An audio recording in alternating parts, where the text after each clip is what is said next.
ಎಲ್ರಿಗೂ ನಮಸ್ಕಾರ, welcome back. ಇವತ್ತು ಅಮಾವಾಸ್ಯೆ ಆಗಿರೋದ್ರಿಂದ ನನ್ನ ಪ್ರೀತಿಯ ವೈಟ್ ಬ್ಯೂಟಿಯನ್ನ ಕ್ಲೀನ್ ಆಗಿ ತೊಳೆದು ಪೂಜೆ ಮಾಡಿ ನನ್ ಡೇ ಸ್ಟಾರ್ಟ್ ಆಗಿದ್ದು ಹೀಗೆ. ಅಬ್ಬಬ್ಬಾ ನೋಡಿ ನಮ್ ಬಾಸ್ ನಗುನ. Love you boss. ಅವ್ ಬಂದಿರೋದು RRB ಅಪ್ಲಿಕೇಶನ್ ಹಾಕೋಕಂತ. ಈ ಅಪ್ಲಿಕೇಶನ್ ಹಾಕೋಕಂತಾನೆ ನಂದು 4 ಅವರ್ ವೇಸ್ಟ್ ಆಯ್ತು. ಈ ಲೈವ್ ಫೋಟೋ ಮಾಡ್ದಾಗಿಂದ ನಮ್ ಕಷ್ಟ ಯಾರಿಗೆ ಹೇಳೋಣ. ನಾನ್ ಕಷ್ಟ ಪಡ್ತಿರ್ಬೇಕಾದ್ರೆ ಯಾರೋ ಒಬ್ರು ಬಂದ್ರು 27 ವರ್ಗೂ ಡೇಟ್ ಎಕ್ಸ್ಟೆಂಡ್ ಮಾಡಿದ್ದಾರೆ ಅಂತ ಹೇಳಿದ್ರು. ಆಲ್ರೆಡಿ ನನ್ನ ಅಪ್ಲಿಕೇಶನ್ ಸಕ್ಸಸ್ ಆಗಿತ್ತು, ಬಟ್ ಅಂಡರ್ ಗ್ರಾಜುಯೇಟ್ ಟ್ರೈ ಮಾಡಿದ್ರೆ ಆಗ್ಲಿಲ್ಲ.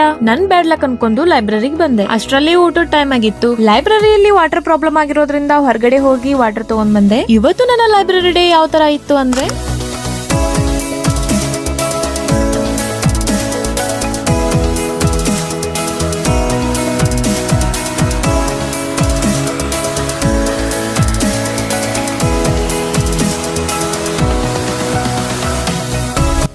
ಟೈಮ್ ಬಂದ್ಬಿಟ್ಟು 8:40 ಆಗಿತ್ತು. ನಾನು ಹೊರಟೆ ಮನೆ ಕಡೆಗೆ. ಲೈಬ್ರರಿಯಿಂದ ಡೈರೆಕ್ಟ್ ಬಂದಿದ್ದು ಅಣ್ಣನ್ ಶಾಪ್ಗೆ. ಅಣ್ಣನ್ ಶಾಪ್ ಮುಂದೆ ಇರೋ ಡಾಗೋಸ್ಗೆ ಹಾಯ್ ಹೇಳಿ ಅಣ್ಣ ಹೇಳ್ದ ಹೊಸ ಪಪ್ಪಿನ ತಗೊಂಡ್ ಬಂದಿದ್ದೀವಿ ಮನೆಯಲ್ಲಿದೆ ಅಂತ. ಸೊ ನಾನು ಅಣ್ಣನ್ ಮನೆಗೆ ಹೋಗಿ ಪಪ್ಪಿಗೆ ಹಾಯ್ ಹೇಳಿ ಮಾತಾಡ್ಸಿ ಆಮೇಲೆ ಮನೆ ಹೋಗೋಷ್ಟ್ರಲ್ಲಿ 9:30 ಆಗಿತ್ತು. ಮತ್ತೆ ನೆಕ್ಸ್ಟ್ ವಿಡಿಯೋದಲ್ಲಿ ಸಿಗೋಣ. ಅಲ್ಲಿವರೆಗೂ ಟೇಕ್ ಕೇರ್.